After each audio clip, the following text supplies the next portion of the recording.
Very good afternoon. हर एक participant जो यहाँ पे प्रेजेंट है उन सबको मैं आप सबका स्वागत करती हूँ शेर खान क्लासरूम के ट्रेनिंग इंट्राडे ट्रेडिंग में।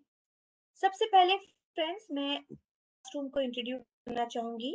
शेर खान क्लासरूम ट्रेन कर रहा है कस्टमर्स को 10 साल से ज्यादा से, और हमने कुछ 1.5 लाख पार्टिसिपेंट से ज्यादा को ट्रेन किया है। और आज के लिए मैं फातिमा शेर खान क्लासरूम से आपकी इंस्ट्रक्टर रहूंगी। आप सबको अपने ऑनलाइन सिस्को वेबएक्स इंटरफेस से वाकिफ कराना चाहूंगी। तो यहाँ पे नीचे है हमारा चैट बॉक्स, जहाँ पे आप अपनी सारी क्वेरीज और रिप्लाईज डाल सकते हैं।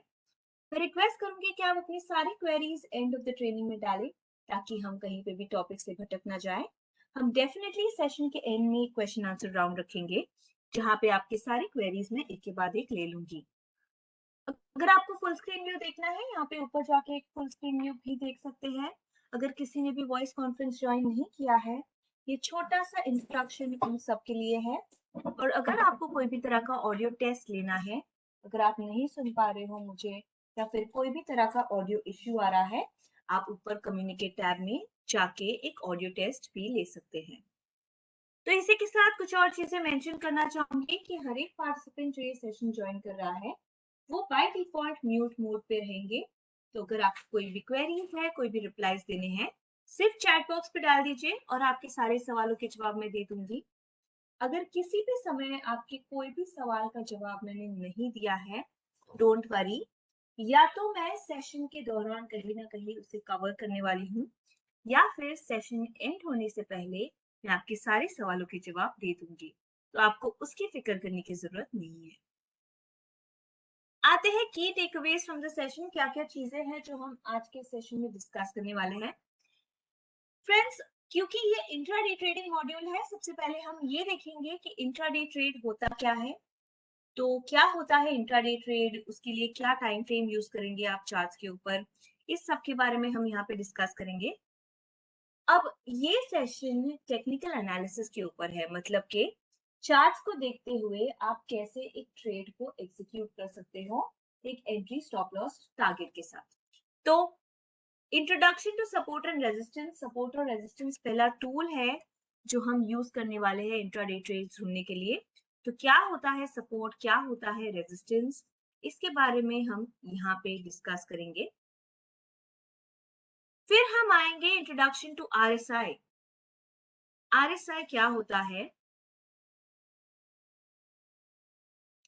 और कैसे यूज कर सकते हैं हम आरएसआई को सपोर्ट और रेजिस्टेंस के साथ एक इंट्राडे ट्रेड ढूंढने के लिए, इसके बारे में हम यहाँ पे डिस्कस करेंगे।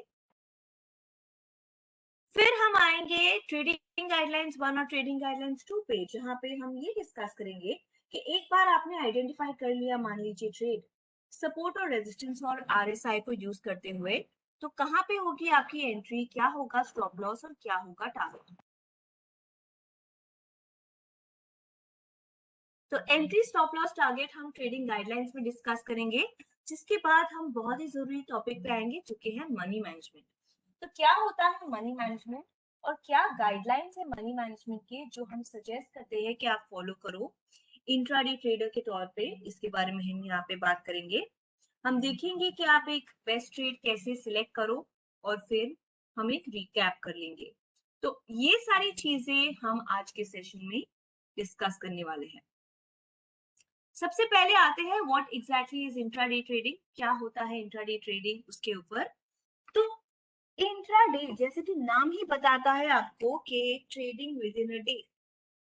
तो मान लीजिए आपने आज एक ट्रेड लिया है इस व्यू, इस एक्सपेक्टेशन के साथ कि टारगेट आज के आज ही मार्केट्स क्लोज होने से पहले अचीव हो जाएगा। इसे इंट्राडे ट्रेड कहा जाता है। तो जैसे इक्विटी मार्केट टाइमिंग्स है 9:15 टू 3:30, तो जब आप एक ट्रेड 9, 9:15 या 9:30 बजे के आसपास या उसके बाद लेते हो, इस एक्सपेक्टेशन के साथ कि 3:30 बजे से पहले पहले आपके टारगेट्स अचीव हो जाएंगे, उसे इंट्राडे ट्रेड कहा जाता है। अब इंट्राडे ट्रेडर के तौर पे अगर मैं टाइम फ्रेम की बात करूं, देखिए आप यहाँ पे देख सकते हैं at today only tomorrow is too late, इसके ऊपर होता है पूरा इंट्राडे ट्रेड। अब टाइम फ्रेम की अगर मैं बात करूं फ्रेंड्स, तो जब हम टेक्निकल एनालिसिस की बात करते हैं, हम चार्ट्स को देखते हैं। और जब चार्ट्स को देख रहे हैं, आपके व्यू के बेसिस पे आप एक टाइम फ्रेम सिलेक्ट करेंगे। जैसे कि एक इंट्राडे ट्रेडर जिसका व्यू ये है कि टारगेट उसी के उसी दिन अचीव हो जाएगा, उसे अगर मैं कहूं कि डेली चार्ट यूज करूं तो उसके लिए सेंस नहीं बनेगा, क्योंकि जब तक दिन खत्म होगा तब तक जब तक कैंडल खत्म होगा तब तक दिन खत्म हो जाएगा। तो इंट्राडे ट्रेडर को तो डेली चार्ट यूज करने का कोई सेंस ही नहीं बनेगा ट्रेड को आइडेंटिफाई करने के लिए। ऑफ कोर्स कंफर्म करने के लिए वो डेली वीकली चार्ट यूज कर सकता है। शॉर्ट टर्म ट्रेडर का व्यू ये है कि जब वो ट्रेड लेता है उसका व्यू ये है कि हो सकता है कि 8 से 10 दिन भी लगे टारगेट्स को अचीव होने के लिए। तो शॉर्ट टर्म ट्रेडर थोड़ा ज्यादा हायर टाइम फ्रेम यूज करेगा, जैसे कि मान लीजिए एक आर्ली 60 मिनट्स या फिर एक डेली चार्ट। पोजिशनल ट्रेडर का व्यू ये है कि वो जब ट्रेड में एंटर करता है वो एक महीने तक भी रुक सकता है टारगेट को अचीव करने के लिए। तो एक पोजिशनल ट्रेडर लेगा एक डेली या वीकली चार्ट। पर जैसे कि मैंने कहा इंट्राडे ट्रेडिंग मॉड्यूल है आज, इंट्राडे ट्रेडर के तौर पे ज्यादातर छोटा टाइम फ्रेम यूज किया जाता है। इस वजह से हम या तो एक 15 मिनट का या फिर एक 5 मिनट का चार्ट यूज करेंगे। आइडियली हम 15 मिनट के चार्ट को ही यूज करेंगे ट्रेड्स को ढूंढने के लिए। अगर 15 मिनट के चार्ट पे कुछ ना मिला तो मैं 5 मिनट के चार्ट पे जाऊं, पर ज्यादातर मैं 15 मिनट के चार्ट को ही यूज करूंगी एक ट्रेड को आइडेंटिफाई करने के लिए। अब मैं अग्री करती हूँ कि कुछ ट्रेडर्स और भी कम टाइम फ्रेम जैसे कि 3 मिनट या फिर एक मिनट का चार्ट यूज करते हैं ट्रेड्स को ढूंढने के लिए, पर पर्सनली मैं इतना छोटा टाइम फ्रेम प्रेफर नहीं करती। प्रेफरेबली थोड़ा ज्यादा समय, कहा जाता है कि higher the time frame the better. इस वजह से आज के सेशन में हम 15 मिनट का 15 मिनट्स का चार्ट यूज करेंगे ट्रेड्स को आइडेंटिफाई करने के लिए। अब इससे पहले कि मैं सपोर्ट एंड रेजिस्टेंस पे जाऊं, मैं आप सबसे पूछना चाहती हूँ, आपको पता है कि शॉर्ट सेलिंग क्या होता है? शॉर्ट सेलिंग या फिर टेकिंग अ शॉर्ट पोजीशन क्या होता है?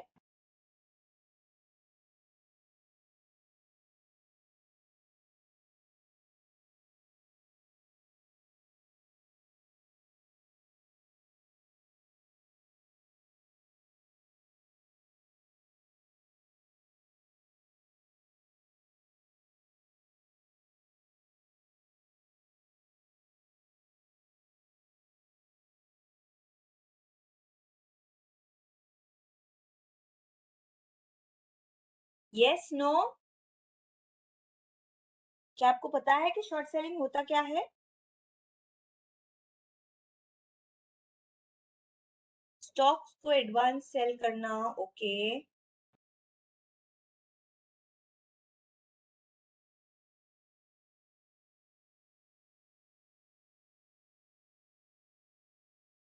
ओके चलिए बहुत ही जल्द देख लेते हैं कि क्या होता है शॉर्ट सेलिंग, ताकि जो भी हमारे फ्रेंड्स को इसके बारे में नहीं पता हो उनको भी पता चल जाए। तो मान लेते हैं कि करंट मार्केट प्राइस एक स्क्रिप्ट का है 200। करंट मार्केट प्राइस है 200 और मुझे लगता है कि ये शेयर का प्राइस चला जाएगा 210 बस कुछ ही समय में। करंट मार्केट प्राइस है 200, मुझे लगता है कि प्राइस इसका नीचे चला जाएगा या ऊपर चला जाएगा 210। I am sorry. तो मुझे लगता है कि प्राइसेस ऊपर जाने वाले हैं। तो मैं यहाँ पे क्या करूंगी, मैं बाय करूंगी 200 रुपए में, इस एक्सपेक्टेशन के साथ कि प्राइसेस ऊपर जाने वाले हैं, और जब ऊपर जाते हैं मैं इसे बेच देती हूँ 210 में। तो पहले कोई भी स्टॉक को बाय करना इस एक्सपेक्टेशन के साथ कि प्राइसेस ऊपर जाएंगे, जब ऊपर जाते हैं मैं इसे बेच देती हूँ। इसे कहा जाता है टेकिंग अ लॉन्ग पोजीशन। इसे कहा जाता है taking a long position. On the other hand दूसरी जगह मान लेते हैं करंट मार्केट प्राइस एक स्क्रिप्ट का है 200 रुपए, और मुझे लगता है कि ये स्क्रिप्ट का प्राइस जाने वाला है 190 बस कुछ ही समय में। फिलहाल प्राइसेस चल रहे हैं 200, मुझे लगता है प्राइसेस नीचे जाने वाले हैं। मैं यहाँ पे क्या कर सकती हूँ, मैं यहाँ पे शॉर्ट सेल कर सकती हूँ। शॉर्ट सेलिंग मतलब कि कोई भी स्क्रिप्ट को पहले बेचना इस एक्सपेक्टेशन के साथ कि प्राइसेस नीचे जाएंगे।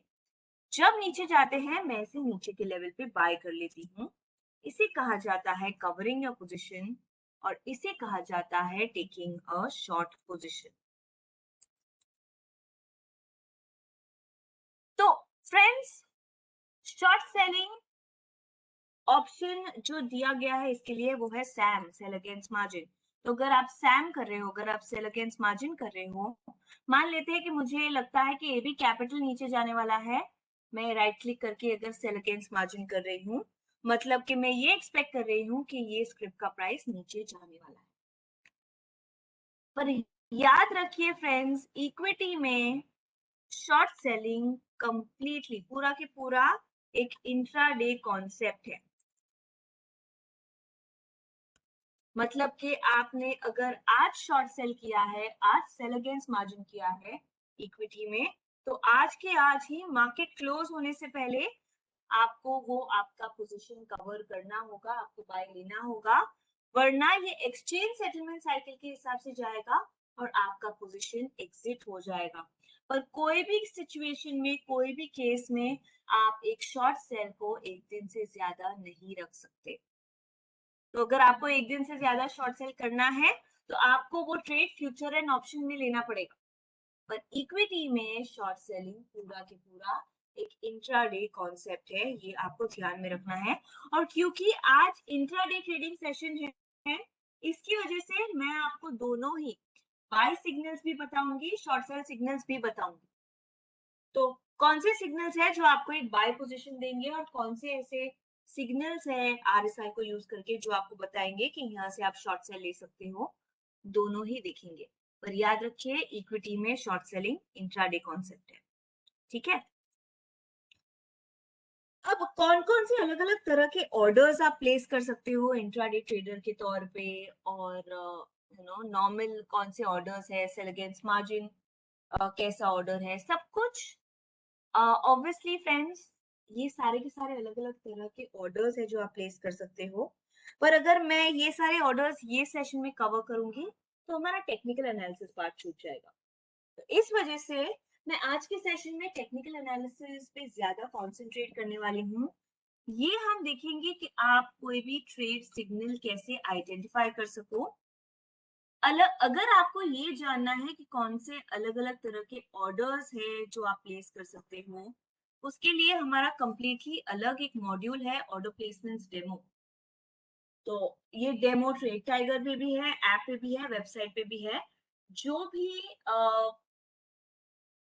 पोर्टल आप यूज कर रहे हो, जो भी टर्मिनल आप यूज कर रहे हो, उसके ऊपर आप पूरा की पूरा डेमो देख सकते हो और ये जान सकते हो कि कौन कौन से अलग अलग तरह के ऑर्डर्स आप प्लेस कर सकते हो। तो पूरा डेमो है, आप कैसे ऑर्डर प्लेस करोगे, हर एक चीज वहां पे दिखाई जाती है, उसकी फिक्र करने की जरूरत नहीं है। सिर्फ फिलहाल मेरे साथ रहिए, ये जानिए कि कैसे एक ट्रेड को आइडेंटिफाई कर सकते हैं, ठीक है। तो सेशन के एंड में मैं आपको बता दूंगी कि ये ऑर्डर प्लेसमेंट डेमो का लाइव और रिकॉर्डिंग सेशन आपको कहाँ पे मिलेगा। तो चलिए आते हैं इंट्रोडक्शन टू सपोर्ट और रेजिस्टेंस पे। सपोर्ट और रेजिस्टेंस क्या है? ये एक टेक्निकल इंडिकेटर है, एक टूल है जिससे आपको हेल्प मिलेगी एक ट्रेड को आइडेंटिफाई करने के लिए। तो काफी सारे लोग सपोर्ट और रेजिस्टेंस को as a basis of technical analysis मानते हैं। मतलब ये सपोर्ट रेजिस्टेंस कोई भी टाइम फ्रेम पे, कोई भी चार्ट में यूज हो सकता है। करेंसीज, कमोडिटीज, इक्विटीज, हर जगह ये सपोर्ट और रेजिस्टेंस यूज हो सकता है। ये कॉन्सेप्ट जो है ये यूनिवर्सल है नेचर में। तो फ्रेंड्स, होता क्या है सपोर्ट और रेजिस्टेंस? सिंपल शब्दों में कहूं तो सपोर्ट और रेजिस्टेंस और कुछ नहीं है, एक टर्निंग पॉइंट है प्राइस एक्शन का। मतलब कि मान लेते हैं कि यहाँ से प्राइसेस नीचे जा रहे हैं, यहाँ से टर्न लेके ऊपर जाने लगे। ये जो एरिया है जहां से प्राइसेस टर्न ले रहे हैं, इसे आप मार्क कर सकते हो एज अ सपोर्ट। प्राइसेस ऊपर जा रहे हैं, यहाँ से टर्न लेके नीचे जाने लगे हैं, ये एरिया जो है वहां से आप मार्क कर सकते हो आपका रेजिस्टेंस। प्राइसेस नीचे जा रहे हैं, टर्न लेके ऊपर जाने लगे हैं, सपोर्ट, प्राइसेस ऊपर जा रहे हैं, यहाँ से टर्न लेके नीचे जाने लगे हैं, ये है आपका रेजिस्टेंस। ऐसे आप मार्क कर सकते हो अलग अलग सपोर्ट और रेजिस्टेंस। अब सपोर्ट और रेजिस्टेंस आपको ट्रेड लेने में क्या कैसे हेल्प करेगा?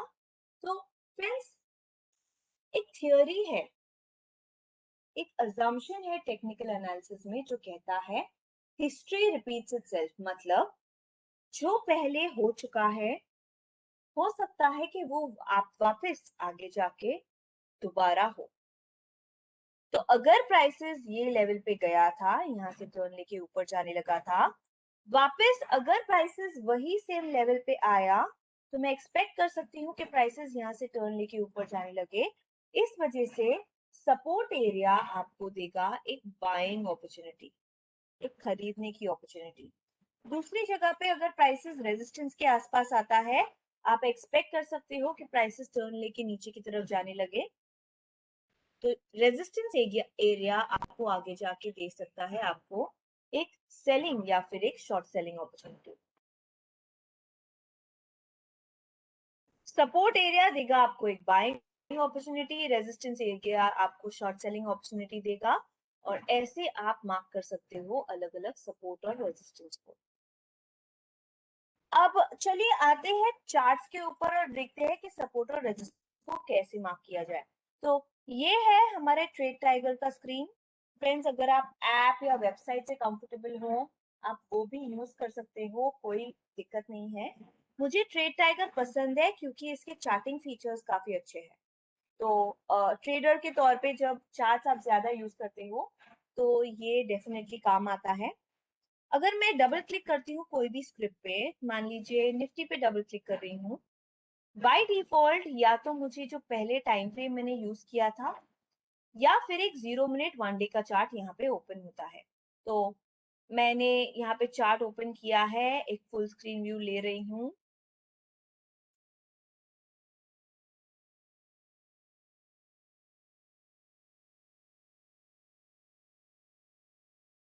तो ये देखिए, ये फुल स्क्रीन व्यू लिया है मैंने चार्ट का। ये 0 मिनट 1 डे का चार्ट यूजुअली ओपन होता है सबके लिए। फ्रेंड्स, कौन सा टाइम फ्रेम था जो मैंने आपसे कहा था कि हम यूज करने वाले हैं ट्रेड्स के लिए?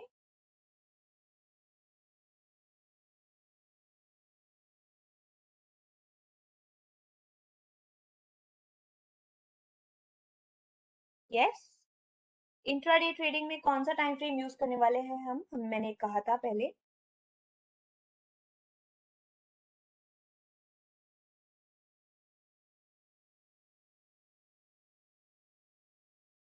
करेक्ट, 15 मिनट्स या फिर एक 5 मिनट्स का चार्ट। ज्यादातर हम एक 15 मिनट का चार्ट यूज करने वाले हैं इंट्राडे ट्रेड्स को ढूंढने के लिए। तो 15 मिनट्स का चार्ट को चेंज करने के लिए राइट क्लिक, चेंज इंटरवल, या फिर कंट्रोल आई करके आपको चेंज इंटरवल मिल जाएगा, या फिर ये छोटा सा डब्बा है, यहाँ पे छोटा सा बॉक्स है यहाँ पे नीचे, उस पर क्लिक करेंगे, चेंज इंटरवल का ऑप्शन आ जाएगा। अब यहाँ पे मैं 15 मिनट्स का चार्ट सिलेक्ट करती हूँ, तो मुझे 15 मिनट्स का सिर्फ एक दिन का डेटा मिलता है, और ये डेटा बहुत कम है मेरे लिए। मुझे डेफिनेटली ज्यादा डेटा चाहिए कोई भी एनालिसिस करने के लिए। इस वजह से 15 मिनट्स का एक दिन का डेटा ना यूज करते हुए 15 मिनट्स का मैं 30 डेज का डेटा यूज करूंगी। तो ये देखिए, ये जो डॉटेड लाइंस अगर आपको दिख रही है, स्ट्रेट लाइंस, ये डे सेपरेटर है। ये देखिए 30 दिन का डेटा यहाँ पे मुझे मिल गया है। अब मेरे लिए थोड़ा आसान हो जाता है सपोर्ट और रेजिस्टेंस को मार्क करना। तो फ्रेंड्स, मैं हमेशा सजेस्ट करती हूँ कि अगर आप डेली चार्ट से कम कोई भी टाइम फ्रेम यूज कर रहे हो, तो आप 30 डेज का डेटा यूज करिए, ये आपके लिए बेहतर रहेगा। ज्यादा डेटा होगा आपको एनालिसिस करने के लिए।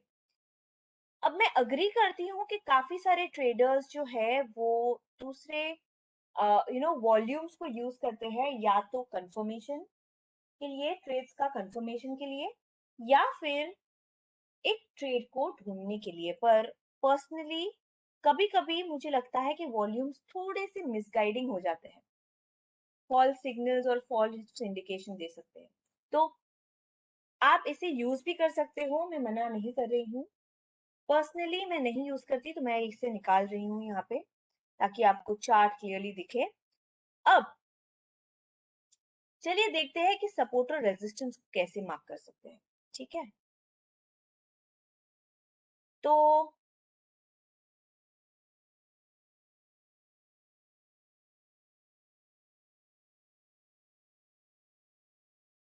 यहाँ पे मैं देख रही हूँ प्राइसेस ऊपर जा रहे हैं, यहाँ से टर्न लेके नीचे की तरफ जाने लगे हैं।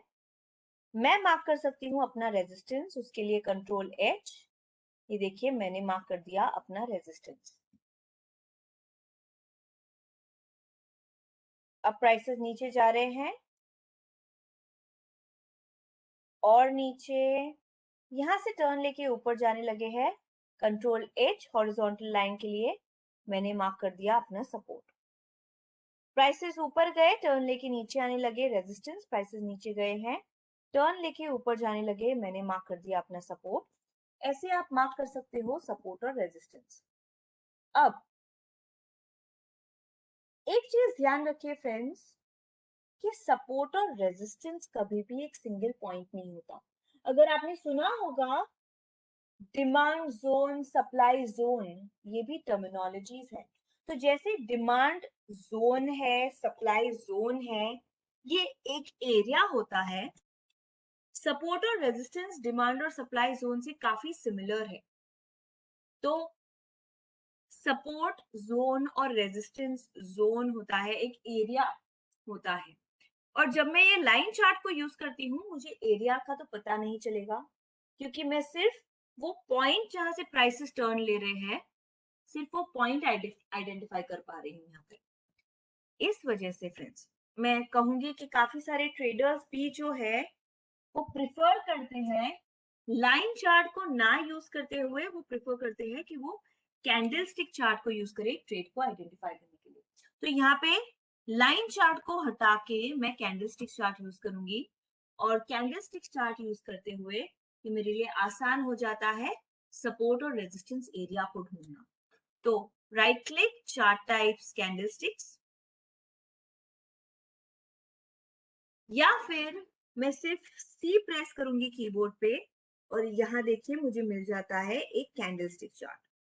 और अब मेरे लिए आसान हो जाएगा सपोर्ट और रेजिस्टेंस एरियाज को मार्क करना। तो वापस देख पा रही हूँ प्राइसेस ऊपर गए हैं, यहाँ से टर्न लेके नीचे जाने लगे हैं, मैं मार्क कर दूंगी अपना रेजिस्टेंस।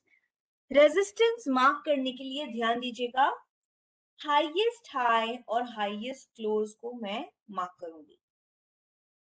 हाईएस्ट हाई है हाई इस रेड कैंडल का, ये जो रेड कैंडल का हाई है वो हाईएस्ट हाई है, सबसे ऊंचा वाला हाई है। और हाईएस्ट क्लोज, अब मुझे कैसे पता चलेगा कि किस कैंडल का क्लोज कहाँ पे है? तो ये जो व्हाइट कलर का डॉट आपको दिख रहा है वो है ट्रैकर बॉल। मैंने यहाँ पे क्या किया है, राइट क्लिक करके माउस पॉइंटर को एज अ ट्रैकर बॉल रखा है। डिफॉल्ट क्रॉसहेयर होता है। मैं सजेस्ट करूंगी कि आप अपना माउस पॉइंटर जो है वो ट्रैकर बॉल रखिए, क्योंकि ट्रैकर बॉल के काफी ज्यादा बेनिफिट्स हैं। एक बेनिफिट ये है कि आप चार्ट को स्क्रॉल कर पाओगे। दूसरा बेनिफिट ये है कि आप कोई भी लाइन अगर आपने ड्रॉ की है, कुछ भी ड्रॉ किया है चार्ट के ऊपर, उसके ऊपर आसानी से क्लिक कर पाओगे। और तीसरा बेनिफिट ट्रैकर बॉल का ये है कि ये आपको हर एक कैंडल का क्लोज कहाँ पे है, हर एक कैंडल कहाँ पे बंद आता है, ये आपको ये बताएगा। तो ये रेड कैंडल का क्लोज यहाँ पे है, ये ग्रीन कैंडल का क्लोज यहाँ पे है, ये ग्रीन कैंडल का क्लोज यहाँ पे है।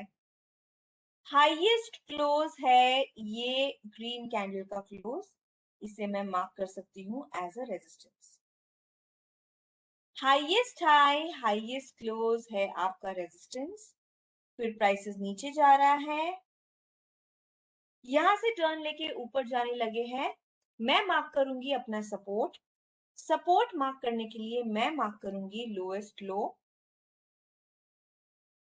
लोएस्ट लो है लो ये रेड कैंडल का, और लोएस्ट क्लोज, अब ये ग्रीन कैंडल का क्लोज तो यहाँ पे कितना ऊपर है, ये रेड कैंडल का क्लोज ऊपर है, ये भी ऊपर है, ये भी ऊपर है, लोएस्ट क्लोज है यही रेड कैंडल का क्लोज।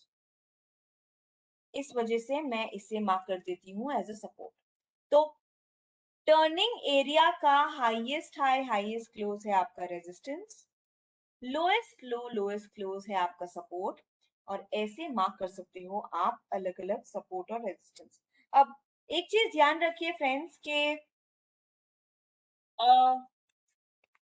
यहाँ पे तो मैंने आपको बहुत ऑब्वियस टर्निंग एरियाज बताए हैं कि प्राइसेस ने क्लियरली यहाँ से टर्न लेके नीचे जाने लगे हैं या फिर यहाँ से टर्न लेके ऊपर की तरफ जाने लगे हैं, ये आपको अच्छे से समझ में आ रहा है।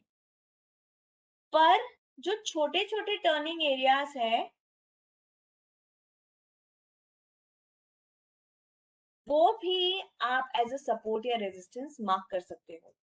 तो इसके ऊपर प्राइसेस ऊपर गए हैं, टर्न लेके नीचे आने लगे हैं, ये आपका पहला रेजिस्टेंस। इसके ऊपर ये ग्रीन कैंडल बताता है कि प्राइसेस थोड़े से ऊपर गए थे, दूसरा रेजिस्टेंस। इसके ऊपर प्राइसेस ऊपर गए थे, नीचे जाने लगे, ये तीसरा रेजिस्टेंस, और ये हो सकता है आपका चौथा रेजिस्टेंस। तो मैं क्या कहना चाहती हूँ यहाँ पे कि जो छोटे छोटे टर्निंग एरियाज है जहाँ पे प्राइसेस स्लाइटली ऊपर जाके टर्न लेके नीचे आने लगे, वैसे भी टर्निंग एरियाज को आप एज अ सपोर्ट या रेजिस्टेंस मार्क कर सकते हो। ऑफ कोर्स इसके बारे में थोड़ा सा ज्यादा डिटेल में हम आगे जाके बात करेंगे, तो उसकी फिक्र मत कीजिएगा। तो ऐसे मार्क कर सकते हो आप सपोर्ट और रेजिस्टेंस।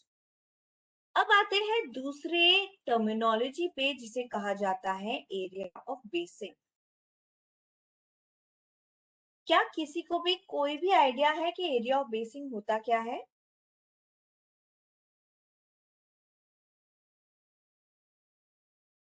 यस,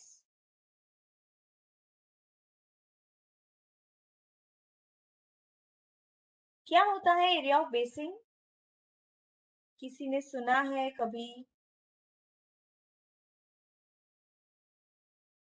ये कॉन्सेप्ट के बारे में?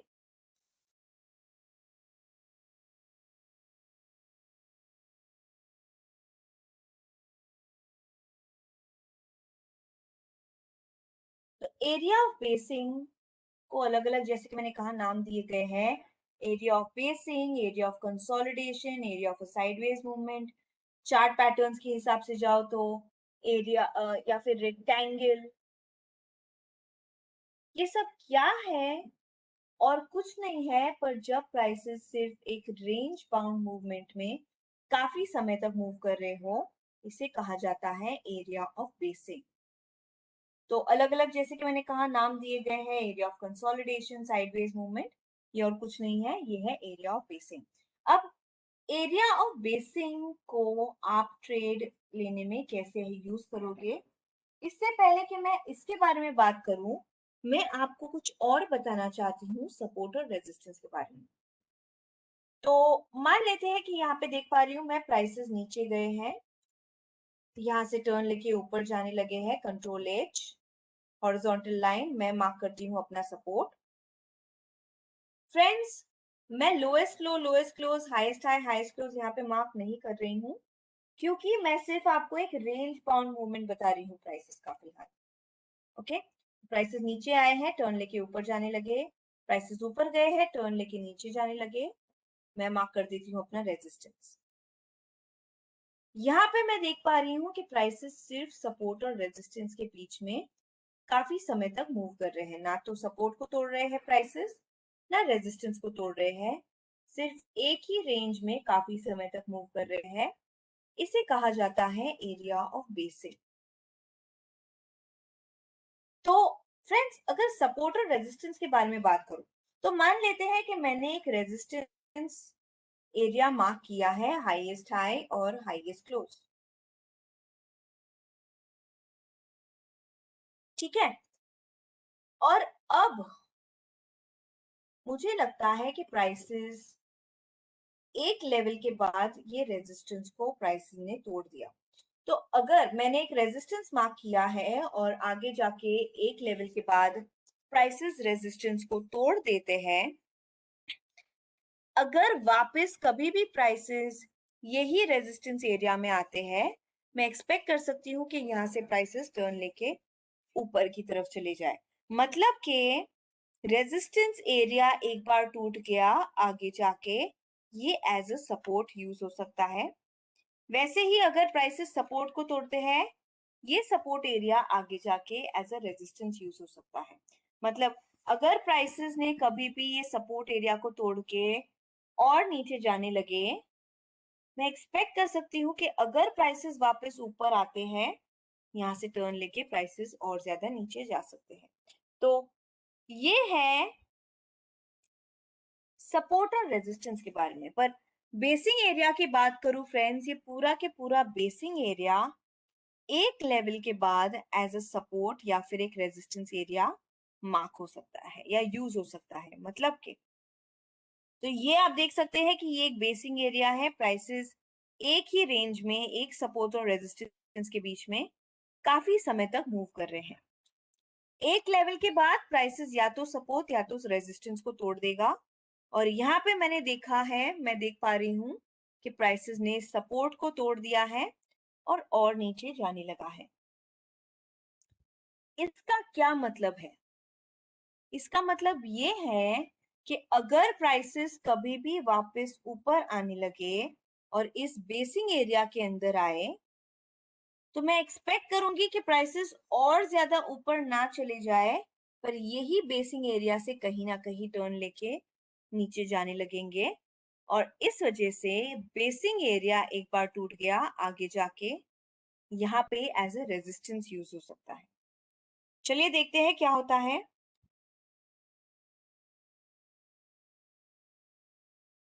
ये पहली बार है जब प्राइसेस ये रेजिस्टेंस के अंदर आए हैं।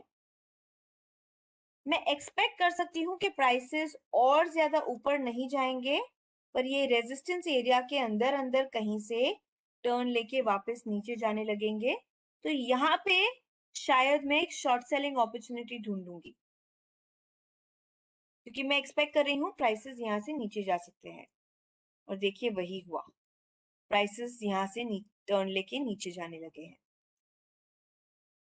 तो सिंपल शब्दों में कहूं तो रेजिस्टेंस एरिया या सपोर्ट एरिया या फिर एक बेसिंग एरिया आगे जाके एज अ गुड सपोर्ट या रेजिस्टेंस, एक अच्छा सपोर्ट या अच्छा रेजिस्टेंस की तरह यूज हो सकता है। फ्रेंड्स, एक चीज प्लीज ध्यान रखिए, तो ये जो बेसिंग एरिया कॉन्सेप्ट है, वो आपको ट्रेड लेने में कैसे हेल्प करेगा वो समझते हैं, ठीक है? तो मान लीजिए कि कोई भी टेक्निकल एनालिसिस इंडिकेटर जो मैं अप्लाई कर रही हूँ चार्ट्स के ऊपर, आरएसआई या बॉलिंजर या कुछ ना कुछ जो मैं अप्लाई कर रही हूँ चार्ट के ऊपर, ये मुझे बताता है कि यहाँ पे मुझे एक शॉर्ट सेल ट्रेड लेना है। अब मुझे अपने ट्रेड के लिए कंफर्मेशन चाहिए।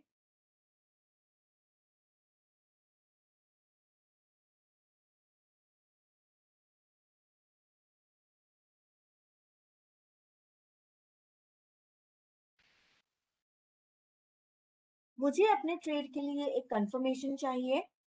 तो इस वजह से मैं अगर बैक जाती हूँ, मैं पीछे जाती हूँ, मैं देखती हूँ कि यहीं पे ये लेवल पे एक बेसिंग एरिया फॉर्म हो रहा है।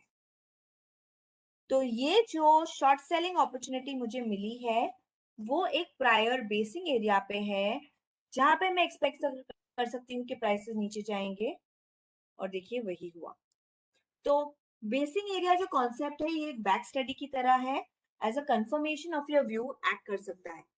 तो ये है एरिया ऑफ बेसिंग। अब आते हैं कुछ चीजें जो आपको याद रखनी है सपोर्ट और रेजिस्टेंस के बारे में।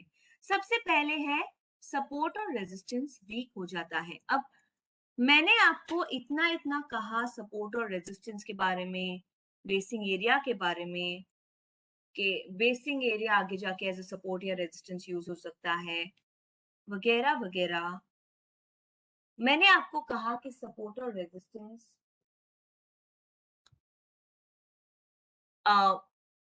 मैंने आपको कहा कि सपोर्ट और रेजिस्टेंस बहुत ज्यादा जरूरी है, बेसिस है टेक्निकल एनालिसिस का। अब मैं ही कह रही हूँ कि सपोर्ट और रेजिस्टेंस वीक हो सकता है, तो उसके लिए फ्रेंड्स मैं आपको एक एग्जांपल देती हूँ और आप मुझे बताएंगे और आप पार्टिसिपेट करेंगे एग्जांपल में, ठीक है?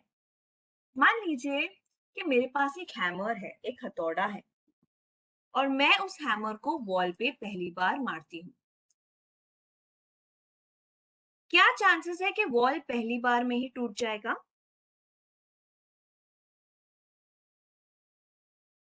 मेरे पास एक हैमर है, एक हथौड़ा है, और मैं उसे वॉल पे पहली बार मारती हूँ। क्या लगता है कितने चांसेस है कि वॉल पहली बार में ही टूट जाएगा?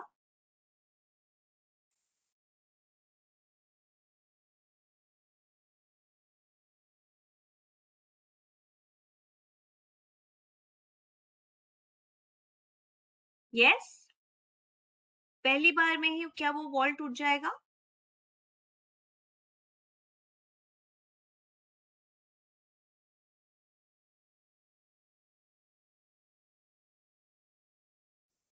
Yes, no?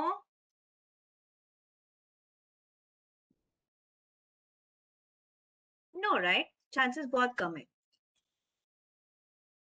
अब अगर मैंने उस हैमर को, उस हथौड़े को वॉल पे दूसरी बार मारा, अब क्या लगता है, अब कितने चांसेस है कि वो वॉल दूसरी बार में टूट जाएगा?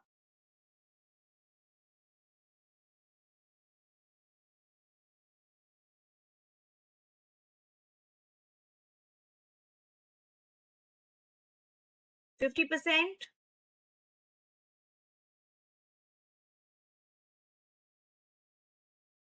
ओके,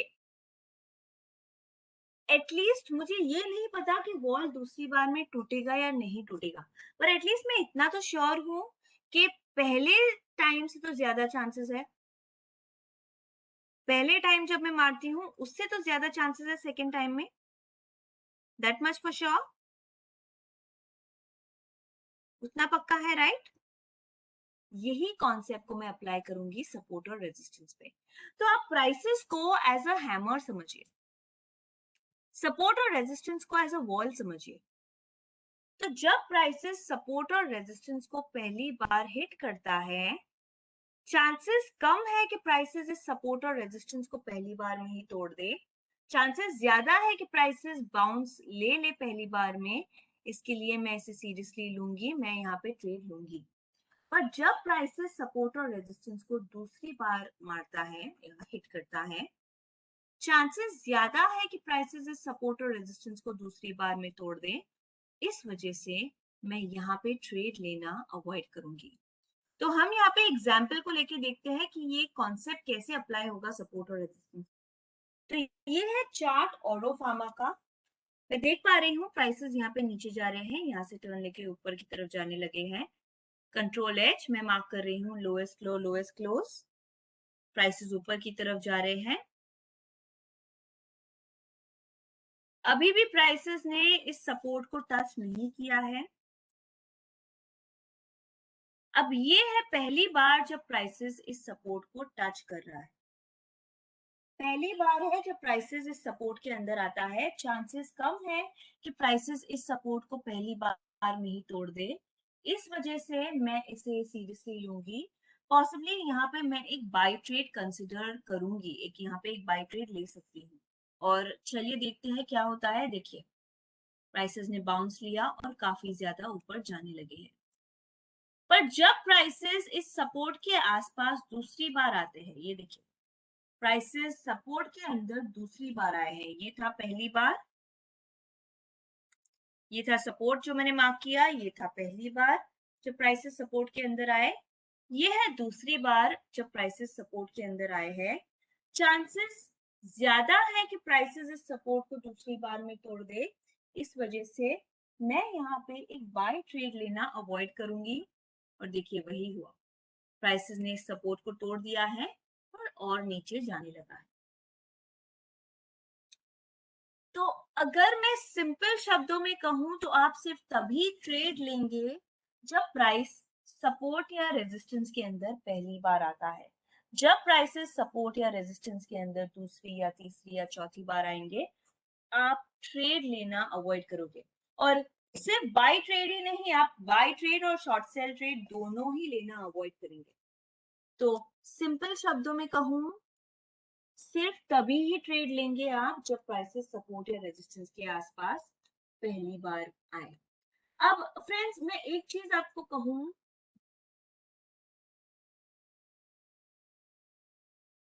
कि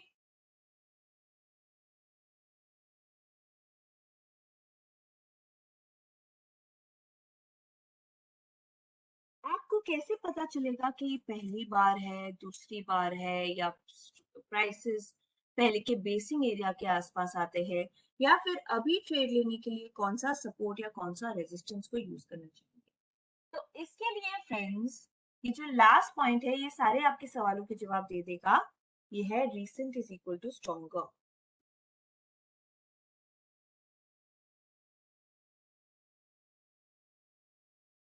मतलब कि जो अभी रिसेंटली हो रहा है वो ज्यादा स्ट्रॉन्ग है एज कंपेयर टू जो पहले हो चुका था।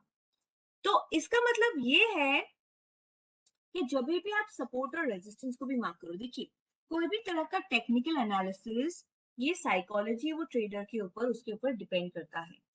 और कोई भी ज्यादा उस पे ज्यादा डिपेंड करेगा जो पहले हो चुका है, उसको ज्यादा इंपॉर्टेंस नहीं देगा। ज्यादा इंपॉर्टेंस उसको देगा जो अभी अभी हो रहा है। तो सपोर्ट और रेजिस्टेंस को भी वही चीज अप्लाई करती है कि बहुत ज्यादा पुराने डेटा पे क्यों जाए। सबसे पहले सबसे ज्यादा इंपॉर्टेंट वो है जो फिलहाल चल रहा है स्टॉक में। और इस वजह से जब भी आप सपोर्ट और रेजिस्टेंस को भी मार्क कर रहे हो फ्रेंड्स, बहुत ज्यादा पीछे की तरफ से शुरू नहीं करेंगे हम। पहले उससे शुरू करेंगे जो फिलहाल चल रहा है स्टॉक में, और फिर पीछे की तरफ मूव करेंगे और अलग अलग सपोर्ट और रेजिस्टेंस को वहां पे मार्क करेंगे। तो ये मैं आपको कह रही हूं, इसका मतलब क्या हुआ ये समझने के लिए हम एग्जाम्पल लेते हैं, ठीक है? तो हम कोई भी दूसरा स्क्रिप्ट लेंगे ताकि हम ज्यादा एग्जाम्पल्स ले पाए और आपको ये जो कॉन्सेप्ट है, टर्मिनोलॉजीज है, वो अच्छे से समझ में आ जाए। तो उम,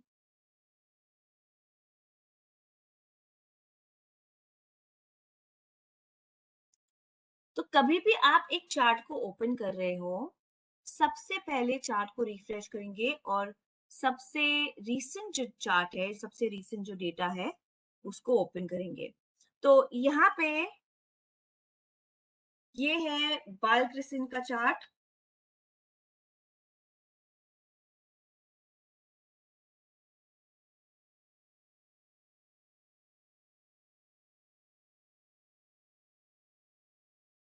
ये है प्राइसेस, करंट मार्केट प्राइस। ये देखिए ये जो कैंडल है वो फिलहाल बन रहा है, आप देख पाओगे। तो ये है सबसे रीसेंट चार्ट। अब इसके नीचे आप देख पा रहे हो प्राइसेस नीचे गए हैं, यहाँ से टर्न लेके ऊपर जाने लगे हैं। Lowest low lowest close, I am sorry, एक ही मिनट दीजिएगा, मैं रिफ्रेश करती हूँ चार्ट को।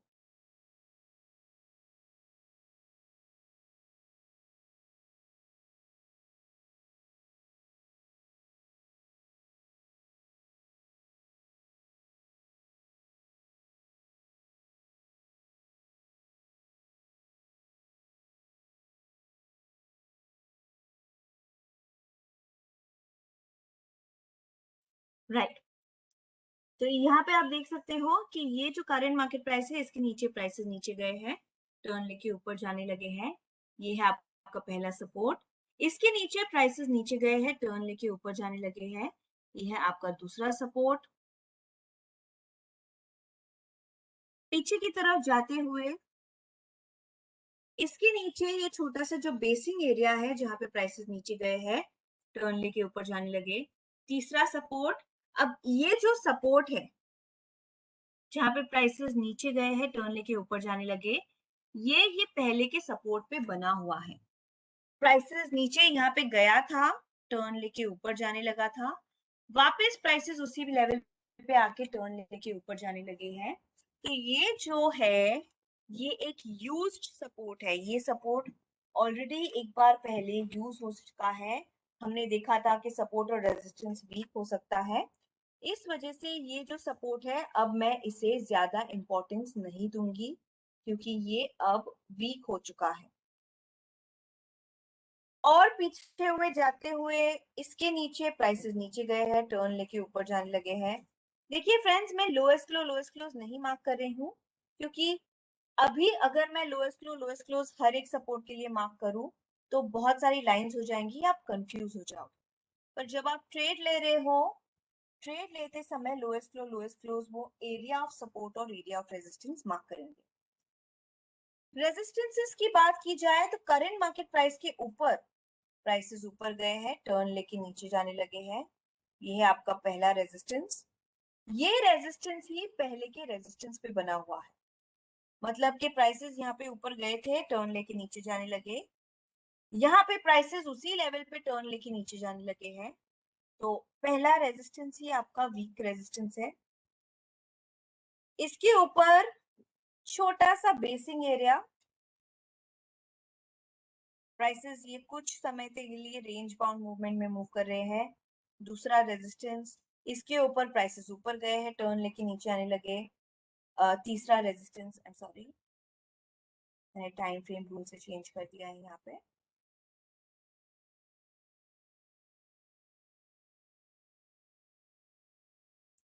इसके ऊपर प्राइसेस ऊपर गए हैं, टर्न लेके नीचे आने लगे, तीसरा रेजिस्टेंस। इसके ऊपर चौथा रेजिस्टेंस। ऐसे करते हुए पीछे की तरफ जाते हुए आप अलग अलग सपोर्ट और अलग अलग रेजिस्टेंस मार्क कर सकते हो। पर अभी ट्रेड के लेने के लिए सबसे पहला सपोर्ट और सबसे पहला रेजिस्टेंस सबसे ज्यादा जरूरी होगा।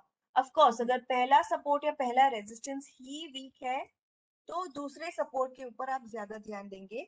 पर ऐसे करते हुए लेफ्ट की तरफ जाते हुए आप अलग अलग सपोर्ट और अलग अलग रेजिस्टेंस मार्क कर सकते हो। अब तो अगर आप टेक्निकल एनालिसिस कोई भी व्यू या किसी को भी सुनते हो, वो कुछ चीजें बताएंगे जैसे कि निफ्टी ने क्रूशियल सपोर्ट बनाया है ये लेवल पे, अगर ये लेवल तोड़ता है तो ये रेजिस्टेंस ये लेवल पे जा सकता है, या एक्स वाई जेड कंपनी ये लेवल पे आ सकती है, अगर ये तोड़ती है तो ये लेवल पे आएगी। ये सारे लेवल्स कैसे पता चलते हैं? ये लेवल्स पता चलते हैं सपोर्ट और रेजिस्टेंस के बेसिस पे। तो फ्रेंड्स, ये सिर्फ प्रैक्टिस की बात है। आपको सिर्फ और सिर्फ कुछ टाइम स्पेंड करना है चार्ट्स के साथ। एक बार आप टाइम स्पेंड करना शुरू करोगे, ट्राई करोगे इन सपोर्ट्स और रेजिस्टेंसेस को मार्क करना, ये आपके लिए और ज्यादा इजी हो जाएगा। फ्रेंड्स, मैं अग्री करती हूँ कि काफी सारे ट्रेडर्स जो है कुछ चीजें जैसे कि पाइवोट पॉइंट्स है, रिट्रेसमेंट लाइंस है, ऐसी सब चीजें यूज करते हैं सपोर्ट और रेजिस्टेंस को मार्क करने के लिए। मैं इसे गलत नहीं कह रही हूँ। पाइवोट पॉइंट्स वगैरह कुछ कैलकुलेशंस यूज करते हैं चार्ट के ऊपर जिससे सपोर्ट और रेजिस्टेंसेस लेवल्स मिलते हैं। पर मुझे प्रेफरेबल है कि ये मैन्युअली मार्क किए जाए, जैसे कि टर्निंग पॉइंट्स के हिसाब से, जैसे मैंने आपको सिखाया है आज के सेशन में। तो सिर्फ प्रैक्टिस की बात है फ्रेंड्स, कुछ टाइम स्पेंड करेंगे चार्ट के ऊपर, आपको ये लेवल्स के बारे में अच्छे से जान पाएंगे। अब मैं अंडरस्टैंड करती हूँ कि अगर आप इस सब के लिए बहुत नए हो, सपोर्ट और रेजिस्टेंस, टेक्निकल एनालिसिस, इस सब में बहुत नए हो, तो आपको थोड़ा बहुत रिवीजन लगेगा, रिवीजन की जरूरत होगी। इस वजह से फ्रेंड्स, हम आपको कुछ ट्रेनिंग मटेरियल भेजने वाले हैं आपके रजिस्टर्ड ईमेल आईडी पे 24 वर्किंग आवर्स में, मतलब कल शाम तक आपको आपके रजिस्टर्ड ईमेल आईडी पे कुछ ट्रेनिंग मटेरियल भेज दिया जाएगा, जहाँ पे हम जो जो भी आज के सेशन में डिस्कस कर रहे हैं वो सब वहाँ पे अवेलेबल होगा। तो उसके लिए ये सब नोट डाउन करने की जरूरत नहीं है। आपको ट्रेनिंग मटेरियल में ये पीपीटी, उसके अलावा कुछ और डेटा दिया जाएगा, आपको ये इजी रहेगा आगे जाके एनालिसिस या रिवीजन करने के लिए। इसके अलावा सेशन के एंड में मैं आपको ये भी बता दूंगी कि आपको ये सेशन का रिकॉर्डिंग कहाँ पे मिलेगा फ्यूचर रेफरेंस के लिए। तो अगर आपको आगे जाके वापस से रिकॉर्डिंग सुनना है तो कहाँ पे मिलेगा ये भी मैं आपको बता दूंगी, तो उसकी भी फिक्र करने की जरूरत नहीं है। सिर्फ अब मेरे साथ रहिए, समझने की कोशिश कीजिए जो भी मैं आज के सेशन में सिखा रही हूँ। रिविजन पार्ट सब कुछ टेक केयर कर लिया जाएगा। क्या सब मेरे साथ है यहाँ तक?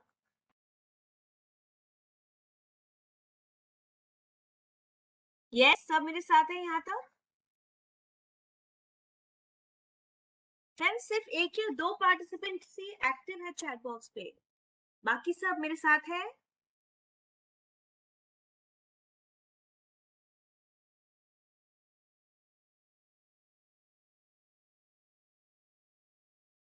ऑलराइट, चलिए आखिरी चीज मैं आपको यहाँ पे बता रही हूँ कि मैंने आपको सब कुछ बता दिया कि कैसे यूज कर सकते हो सपोर्ट और रेजिस्टेंस को, बेसिंग एरिया क्या होता है, सपोर्ट रेजिस्टेंस वीक हो सकता है, सब कुछ बता दिया, पर ये नहीं बताया कि इसे आप ट्रेड लेने के लिए कैसे यूज कर सकते हो।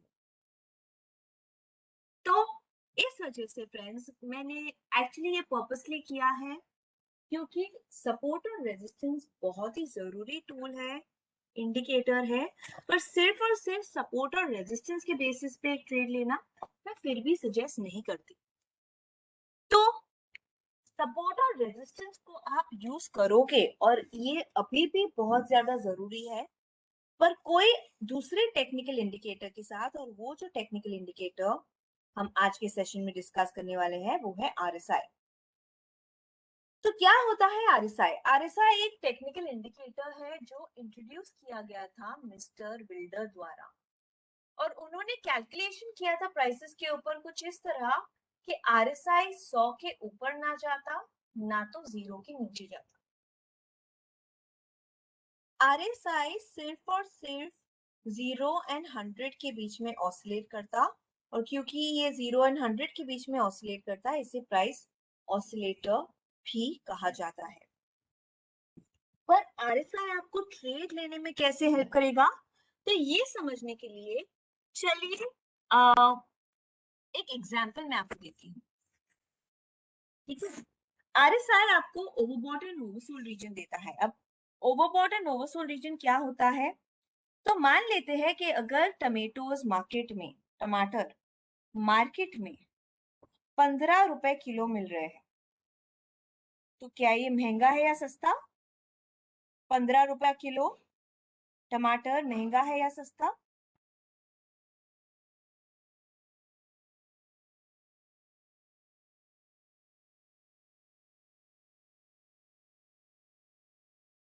सस्ता, राइट?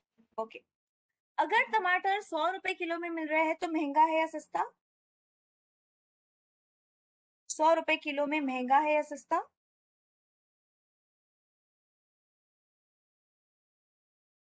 महंगा, राइट? तो जो चीजें हम रोज के रोज यूज करते हैं, हमें एक आइडिया रहता है कि ये महंगा है या सस्ता। पर अगर मैं स्टॉक्स की बात करूं, तो मुझे कैसे पता चलेगा कि वो स्टॉक महंगा है या सस्ता उस समय पे? तो उसके लिए फ्रेंड्स मिस्टर बिल्डर ने हमारे लिए ये चीज आसान कर दी है आरएसआई को देके। तो अगर मैं आरएसआई को यहाँ पे चार्ट्स के ऊपर ऐड करती हूँ, right click study, add study, या फिर स्टडीज ड्रॉप डाउन में जाके ऑल स्टडीज में जाके आरएसआई रिलेटिव स्ट्रेंथ इंडेक्स, या फिर सिर्फ कीबोर्ड पे SRR प्रेस करो, आपको मिल जाता है आरएसआई। ये है पैरामीटर्स जो आप डिफॉल्ट रखेंगे, एवरेज टाइप एक्सपोनेंशियल 914, ये डिफॉल्ट पैरामीटर्स है। आप यही पैरामीटर्स रखेंगे दूसरे टाइम फ्रेम्स के भी ऊपर, यूनिवर्सली एक्सेप्टेड है।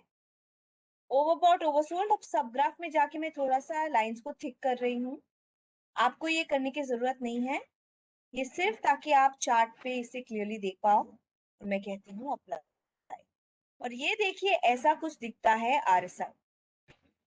ओके, तो यहाँ पे आप देख पाओगे कि दो लाइन है, एक रेड कलर की लाइन है, ग्रीन कलर की लाइन है। ग्रीन कलर की लाइन है आरएसआई लाइन,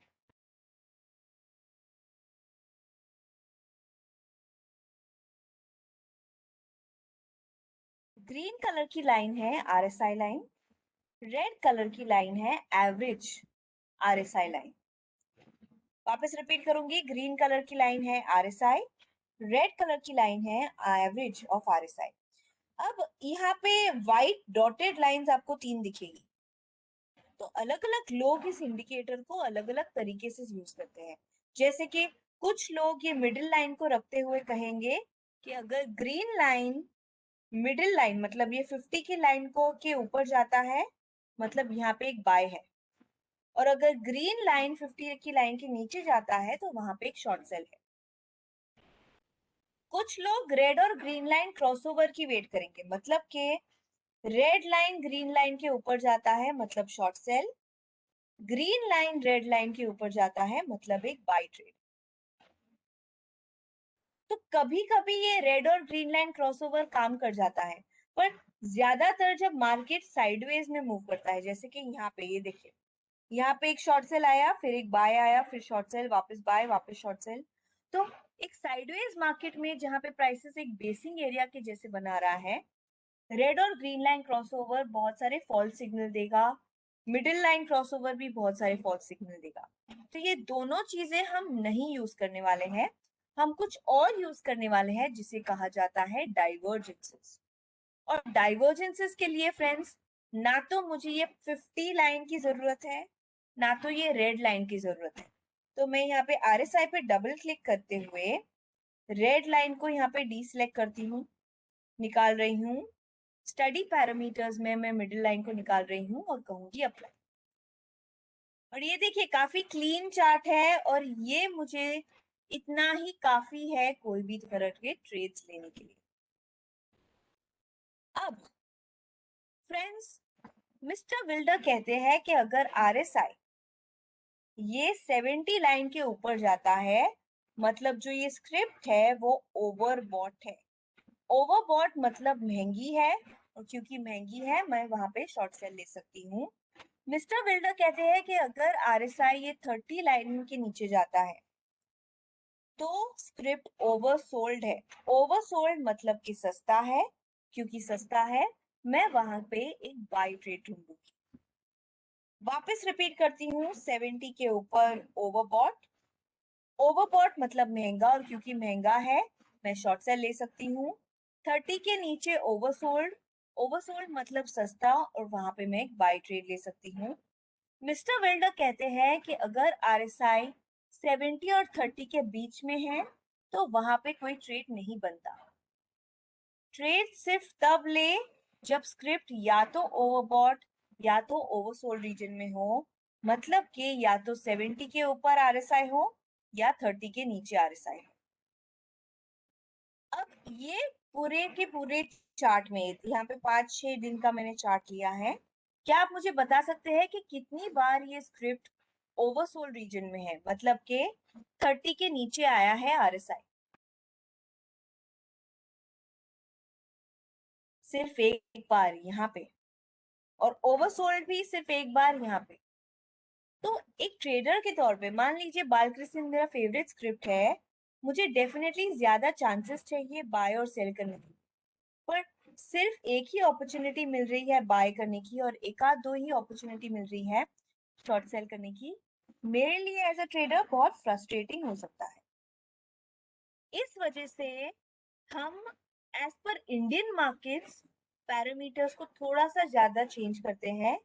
70 और 30 के बदले में हम ये पैरामीटर्स को देते हैं 60 और 40, और कहते हैं अप्लाई। और अब देख पा रहे हो कि मुझे ज्यादा चांसेस मिल रहे हैं बाय करने के, और ज्यादा चांसेस मिल रहे हैं शॉर्ट सेल करने के। तो फ्रेंड्स, इंटरनेशनल मार्केट्स के हिसाब से हो सकता है कि 70 और 30 बेहतर पैरामीटर्स हो, पर एज पर इंडियन मार्केट हमने देखा है कि 60-40 ज्यादा यूज हो सकते हैं, और यही हम यूज करने वाले हैं आज के सेशन में भी, 60 और 40 पैरामीटर्स को। ठीक है। अब फ्रेंड्स, एक चीज कि अगर मैं 60-40 पैरामीटर्स लूं तो मुझे ज्यादा चांसेस मिल रहे हैं, पर क्या ये मिसगाइडिंग नहीं हो जाएगा, क्योंकि यहाँ पे एक बाय सिग्नल दे रहा है, यहाँ पे शॉर्ट सेल, वापस शॉर्ट सेल, यहाँ पे वापस यहाँ पे बाय थोड़ा सा दे रहा है। तो क्या ये थोड़ा सा मिसगाइडिंग नहीं हो जाएगा, रिस्की नहीं हो जाएगा? तो जैसे कि टमेटोज के एग्जाम्पल में मैंने बताया, टमाटर के एग्जाम्पल में मैंने बताया कि 100 पे तो महंगा है ही टमाटर, पर जब 80 रुपीज गया था तभी भी मुझे महंगा लगा था, 90 रुपीज गया था तभी भी महंगा लगा था, 100 रुपीज में भी महंगा ही है। पर अब मुझे लगता है कि बस और ज्यादा ऊपर नहीं जाएगा और अब प्राइसेस घट सकते हैं इसके। वैसे ही कोई भी स्क्रिप्ट भी ज्यादा समय के लिए ओवरबॉट या ओवरसोल्ड रीजन में रह सकती है। मतलब कि यहाँ पे देखिए, ये स्क्रिप्ट ओवरसोल्ड रीजन में है, यहाँ पे सस्ता है, यहाँ पे बाल कृसिंद। तो अगर मैं यहाँ पे तुरंत बाई ट्रेड ले लेती तो क्या होता, प्राइसेस नीचे जा रहे हैं और नीचे जा रहे हैं। ये बाल कृसिंद ओवरसोल्ड रीजन में काफी ज्यादा समय तक रह रहा है और फिर ऊपर गया। देखिए, तो या तो आप 70-30 लो या 60-40 लो, कोई भी स्क्रिप्ट ज्यादा समय के लिए ओवरबॉट या ओवरसोल्ड रीजन में रह सकता है। और इस वजह से ओवरबॉट और ओवरसोल्ड रीजन में होने पर कब एग्जैक्टली ट्रेड में एंटर करना चाहिए, ये हम समझते हैं डाइवर्जेंसेस से। तो पहली चीज तो आपको देखनी यही है कि क्या वो स्क्रिप्ट ओवरबॉट या ओवरसोल्ड रीजन में है। एक बार आपने देख लिया कि चलिए ओवरबॉट रीजन में या ओवरसोल्ड रीजन में है, फिर कब ट्रेड लेना ये आपको डाइवर्जेंसेस बताएंगे। तो डाइवर्जेंस क्या होते हैं, चलिए वो समझते हैं। देखिए, कोई भी तरह का टेक्निकल इंडिकेटर और कुछ नहीं है पर एक कैलकुलेशन है प्राइसेस के ऊपर। आरएसआई भी और कुछ नहीं है, एक कैलकुलेशन है प्राइसेस के ऊपर। तो आइडियली जिस डायरेक्शन में प्राइसेस जा रहे हैं उसी डायरेक्शन में जाना चाहिए आरएसआई। पर जब टेक्निकल इंडिकेटर रिफ्यूज करता है वही डायरेक्शन में मूव करने का जिस डायरेक्शन में प्राइसेस मूव कर रहे हैं, इसे डाइवर्जेंस कहा जाता है। तो मान लेते हैं कि अगर प्राइसेस नीचे जा रहे हैं, आरएसआई नीचे, प्राइसेस ऊपर, आरएसआई ऊपर, प्राइसेस नीचे, आरएसआई नीचे, प्राइसेस ऊपर, आरएसआई ऊपर, फिर भी यहाँ पे एक छोटा सा डिफरेंस है, प्राइसेस बना रहे हैं लोअर लो।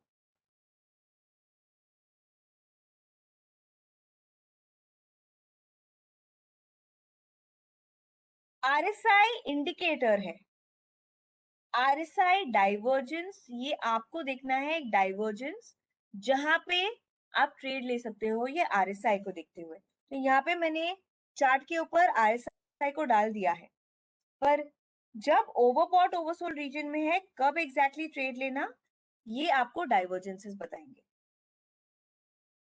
ठीक है, तो अगर यहाँ पे देखिए प्राइसेस बना रहे हैं लोअर लो, पर आरएसआई लोअर लो ना बनाते हुए हायर लो बना रहा है। ये देखिए, ये नीचे की तरफ लो बना रहे हैं, ये ऊपर की तरफ लो बना रहा है। इसे कहा जाता है पॉजिटिव या फिर एक बुलिश क्लासिक डाइवर्जेंस। तो पॉजिटिव या बुलिश क्लासिक डाइवर्जेंस के लिए कुछ चीजें आपको ध्यान में रखनी है। पहली चीज तो स्क्रिप्ट होना चाहिए ओवरसोल्ड रीजन में, मतलब आरएसआई होना चाहिए 40 के नीचे। एक बार स्क्रिप्ट ओवरसोल्ड रीजन में है तो आप एक पॉजिटिव डाइवर्जेंस ढूंढेंगे।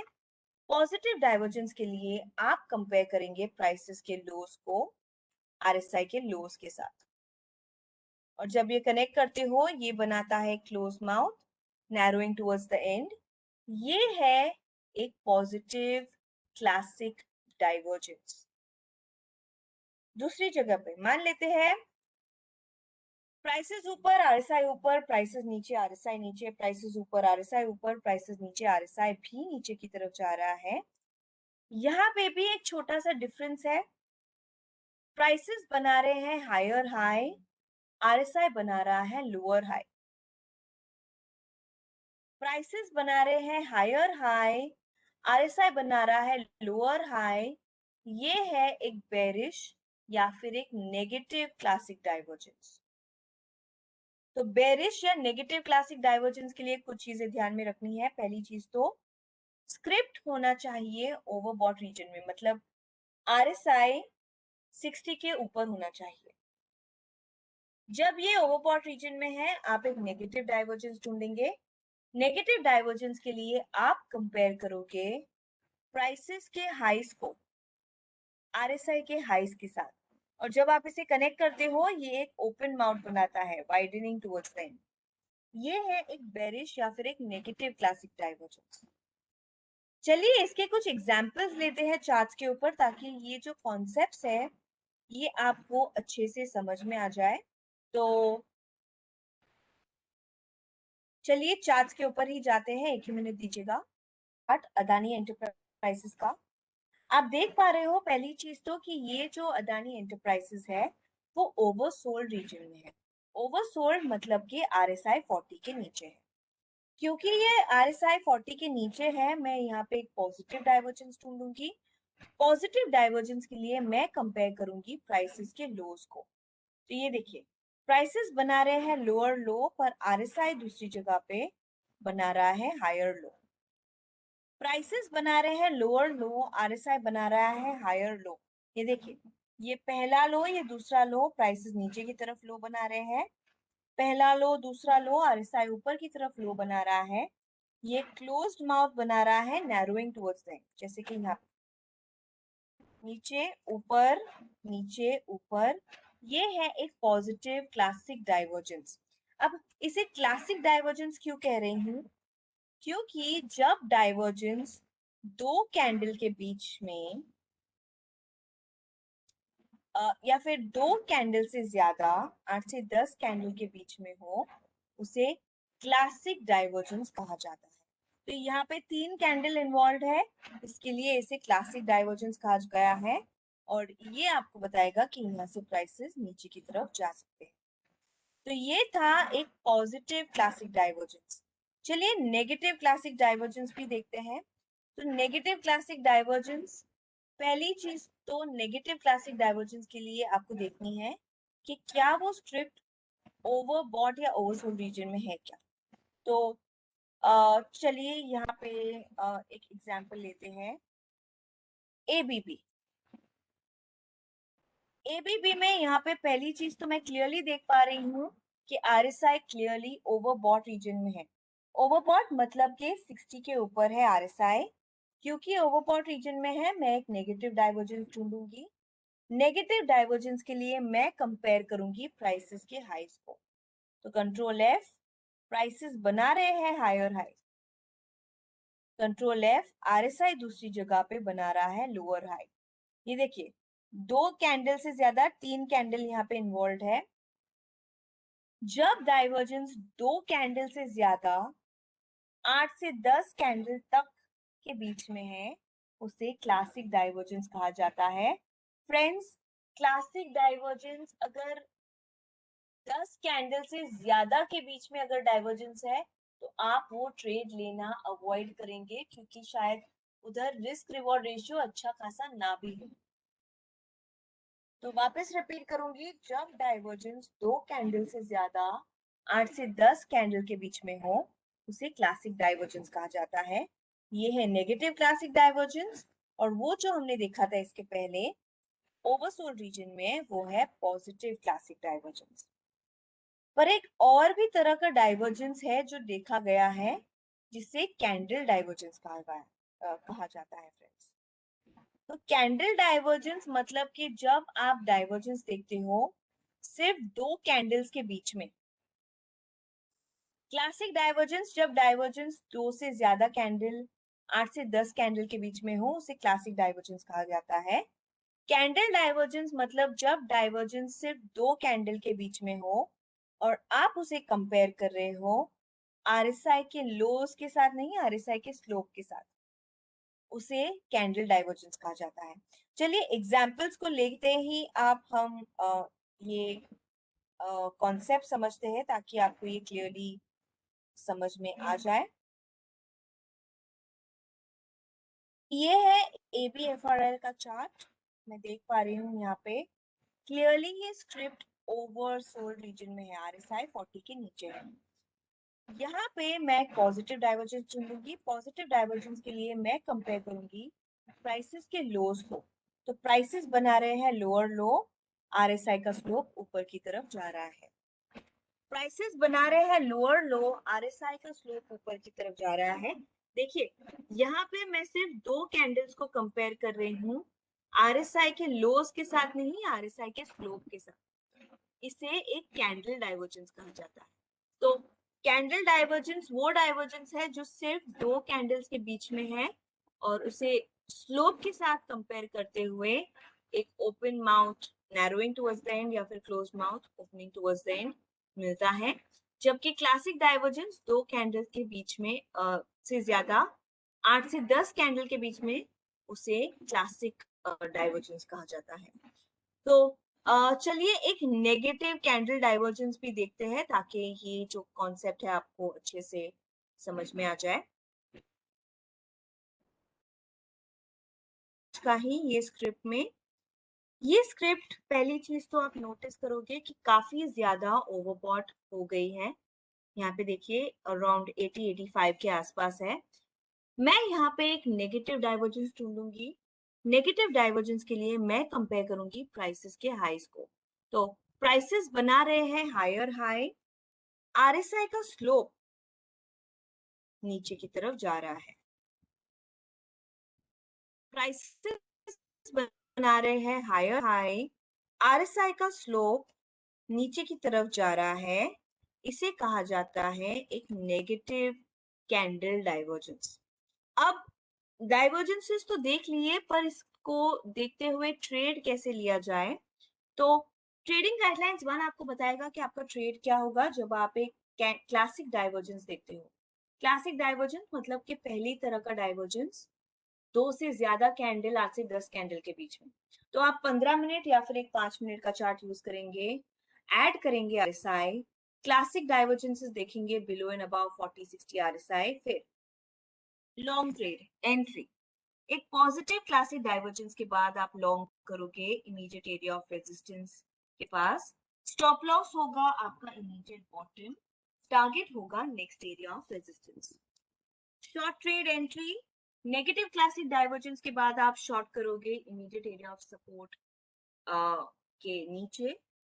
स्टॉप लॉस होगा इमीडिएट टॉप या हाई के ऊपर और टारगेट होगा आपका next area of support.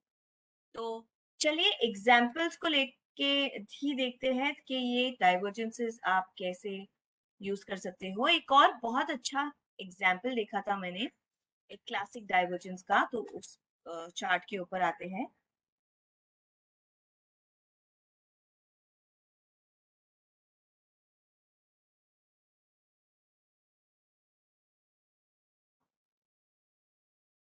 AB capital का चार्ट कुछ दिनों पहले का। यहाँ पे पहली चीज तो ये स्टॉक बहुत क्लियरली ओवरसोल्ड रीजन में है, 20 के आसपास है RSI, मतलब ओवरसोल्ड रीजन में है। यहाँ पे मैं एक पॉजिटिव डाइवर्जेंस ढूंढूंगी, उसके लिए मैं कंपेयर करूंगी प्राइसेस के लोज को। तो प्राइसेस बना रहे हैं लोअर लो, RSI बना रहा है higher low clearly, closed mouth narrowing towards the and.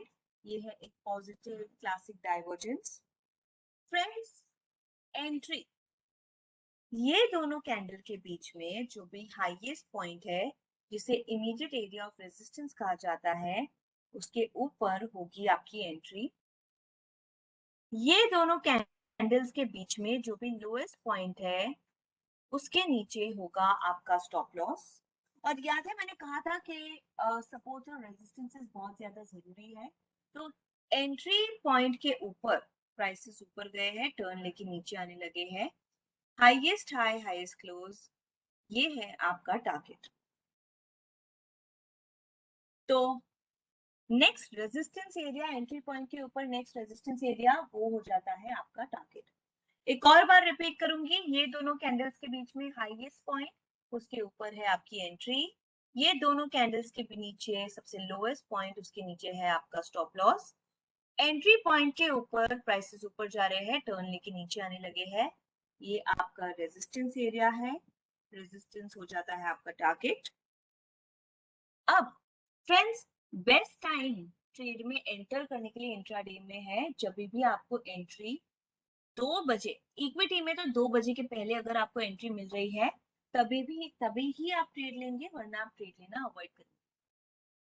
क्योंकि इंट्राडे ट्रेडर के लिए अगर उसको एंट्री 2 बजे के बाद मिल रही है तो अगर वो ट्रेड काम भी करे तो भी उसका टारगेट उसी दिन हो सकता है कि अचीव ना हो। तो क्या इसका मतलब ये है कि 2 बजे के बाद अगर मुझे एंट्री कोई भी ट्रेड में नहीं मिल रही है तो मैं मार्केट या स्टॉक्स को देखना बंद कर दूंगी? नहीं। यहाँ पे आप देख सकते हैं कि ये जो डाइवर्जेंस है वो 3:30 से 3:30 की कैंडल का है, मतलब कि 2:30 टू 2:15 2:30 और 3:30 के बीच के कैंडल्स का ये डाइवर्जेंस है। मुझे पता है कि अगर मुझे एंट्री मिलनी है ये ट्रेड में तो मुझे अगले दिन पे ही एंट्री मिलेगी। एग्जैक्टली वही हुआ, अगले दिन पे एंट्री और टारगेट दोनों अचीव हो गए। तो पिछले दिन का डाइवर्जेंस, अगर पिछले दिन शाम का डाइवर्जेंस है, मुझे पता है कि अगर एंट्री मिलनी है तो मुझे नेक्स्ट डे पे ही एंट्री मिलने वाली है, तो भी ये ट्रेड आप ले सकते हो। तो प्रीवियस डे के डाइवर्जेंस पे अगर आपको एंट्री नेक्स्ट डे पे मिल रही है तो वो ट्रेड भी आप ले सकते हो। इस वजह से ये जो एग्जाम्पल है मुझे आपको अच्छे से दिखाना था। ये है positive classic divergence. Negative classic divergence हमने देखा था एबीबी में। तो चलिए वो स्क्रिप्ट पे जाते हैं, एबीबी के चार्ट पे जाते हैं और देखते हैं नेगेटिव क्लासिक डाइवर्जेंस जो हमने देखा था। एंट्री, स्टॉप लॉस और टारगेट कहाँ पे होगी वो भी हम यहाँ पे देख लेते हैं।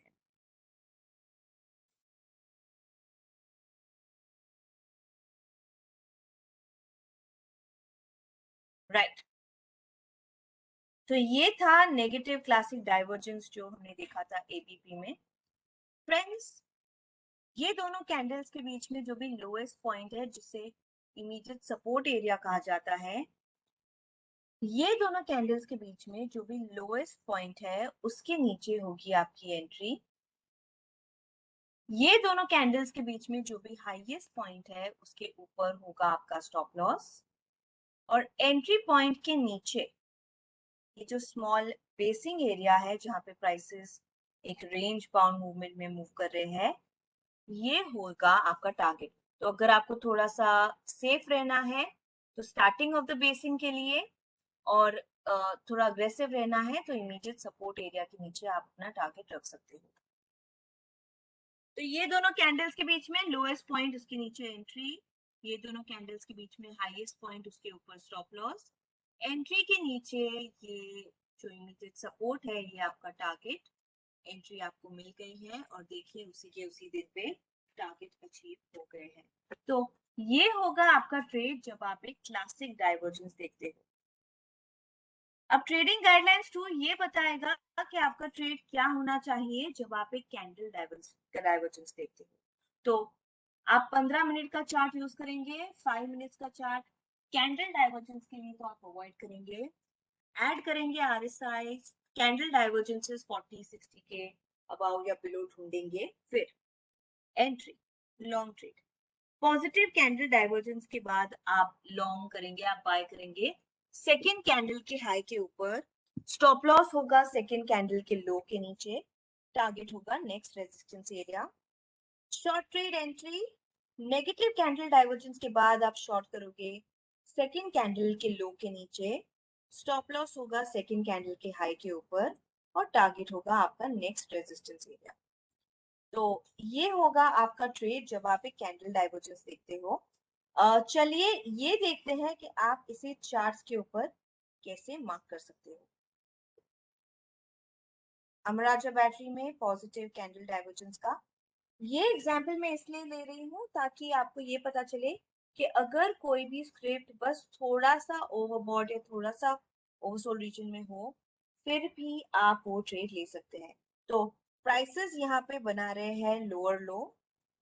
आरएसआई का स्लोप ऊपर की तरफ जा रहा है, कंट्रोल एफ, आरएसआई ऊपर की तरफ जा रहा है। यहाँ पे देख सकते हैं ये 38.71 है, मतलब स्क्रिप्ट थोड़ा सा ओवरसोल्ड रीजन में है, मैं फिर भी इसे कंसिडर करती हूँ। सेकेंड कैंडल एक कैंडल डाइवर्जेंस में बहुत बनाता है सबसे इंपॉर्टेंट रोल, क्योंकि एंट्री होगी सेकेंड कैंडल के हाई के ऊपर, स्टॉप लॉस होगा सेकेंड कैंडल के ही लो के नीचे, और टारगेट एंट्री पॉइंट के ऊपर प्राइसेस ऊपर गए हैं, टर्न लेके नीचे आने लगे हैं, नेक्स्ट रेजिस्टेंस एरिया होगा आपका टारगेट। आई नो ये ट्रेड में रिस्क रिवॉर्ड रेशियो फेवरेबल नहीं है, मैं ये ट्रेड आइडियली लेना अवॉइड करूंगी, पर ये होगा आपका ट्रेड जब आप एक पॉजिटिव कैंडल डाइवर्जेंस देखते हो। अब मैं ये क्यों कहती हूँ कि एंट्री सेकंड कैंडल के हाई के ऊपर, स्टॉप लॉस सेकंड कैंडल के लो के नीचे होनी चाहिए, क्योंकि आप हमेशा एक बफर रखेंगे, मतलब कि एंट्री सेकंड कैंडल के हाई पे ना रखते हुए थोड़ा सा ऊपर रखेंगे, स्टॉप लॉस सेकंड कैंडल के लो पे ना रखते हुए थोड़ा सा नीचे रखेंगे, और टारगेट होगा नेक्स्ट रेजिस्टेंस लेवल। आपको एंट्री अगले ही कैंडल में मिल गई है, टारगेट अचीव भी हो गया है, रिस्क रिवॉर्ड रेशियो ये ट्रेड में फेवरेबल नहीं है, मैं ये जानती हूँ, पर ये होना चाहिए आपका ट्रेड जब आप एक पॉजिटिव कैंडल डाइवर्जेंस देखते हो। याद रखिए फ्रेंड्स, बहुत जरूरी एक पॉइंट है कि जब भी आप एक डाइवर्जेंस देखो और सेकेंड कैंडल या फिर एंट्री या स्टॉप लॉस दोनों के लिए बफर रखना बहुत ज्यादा जरूरी है। बफर मतलब कि मैंने जैसे दिखाया एक छोटा सा गैप, तो आपकी एंट्री कैंडल के हाई पे ना होके थोड़ी सी ऊपर होगी, स्टॉप लॉस कैंडल पे ना होके थोड़ा सा गैप के बाद होगा, टारगेट होगा नेक्स्ट रेजिस्टेंस एरिया। क्यों? क्योंकि फ्रेंड्स, बफर दो चीजों के लिए बहुत ज्यादा जरूरी है। ये एज अ प्रोटेक्शन एक्ट करता है, मतलब कि ये एज अ कंफर्मेशन एक्ट करता है और आपको प्रोटेक्ट करता है मार्केट के वॉलेटिलिटी से। तो बफर रखना मत भूलिएगा एंट्री स्टॉप लॉस दोनों के लिए। आते हैं नेगेटिव कैंडल डाइवर्जेंस। नेगेटिव, अच्छा, एंट्री और स्टॉप लॉस के लिए बफर आपको सिर्फ कैंडल डाइवर्जेंस में नहीं, क्लासिक डाइवर्जेंस में भी रखना है, पॉइंट नंबर 1।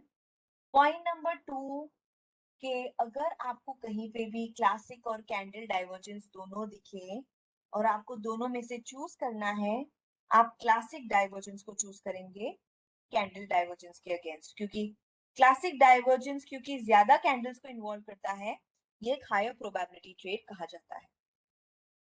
अब ये है नेगेटिव कैंडल डाइवर्जेंस जो हमने देखा था।